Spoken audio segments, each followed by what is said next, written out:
Alors, je suis Elena Grisa-Fifavre et puis ici on est à la Colline aux Lapins. C'est un refuge pour les lapins abandonnés que j'ai fondé en 2008. Moi personnellement, ça fait 30 ans que j'habite avec des lapins et j'ai vite compris qu'en fait ce sont des animaux qui sont dans nos foyers mais qui sont peu connus, mal compris. L'idée de la Colline aux Lapins tout au début c'était vraiment de renseigner les gens sur les exigences de détention correcte de ces animaux. Donc, comment on vit bien avec les lapins. Donc, j'ai toujours dit que j'imaginais la vie avec les lapins comme un tabouret qui a une assise et puis qui a 3 pattes, 3 jambes. Donc, ces 3 jambes sont les piliers du bien-être du lapin. Donc, il y a une bonne alimentation basée sur les légumes et sur les végétaux frais et le foin. Il y a la vie à deux, la cohabitation, parce que les lapins sont des animaux très très sociaux, donc ils ont besoin de vivre ensemble. Alors possiblement un couple mâle castré, femelle stérilisée pour éviter la prolifération. La 3e jambe, c'est l'habitat.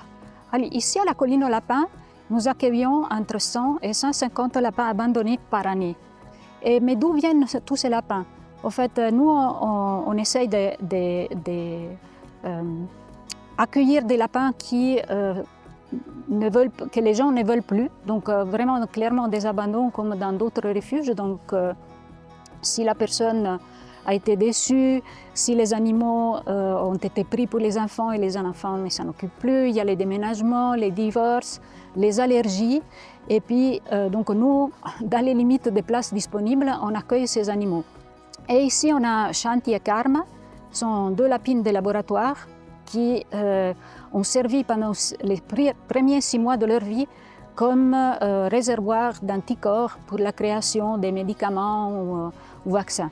Et maintenant, elles vivent heureuses ici à la Colline aux Lapins et puis on n'a jamais plus leur faire du mal.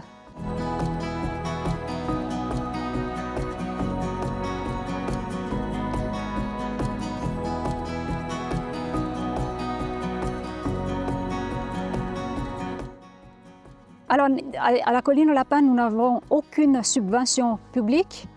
Donc, nous vivons grâce aux dons des gens qui s'intéressent aux lapins. Nous sommes tous bénévoles et donc on n'a pas de personnel payé. Et avec les généreux dons des frères SNAP, on va continuer à pouvoir nourrir nos animaux et à payer les frais vétérinaires parce que ça, c'est vraiment le plus important pour nous. Et donc, un grand merci.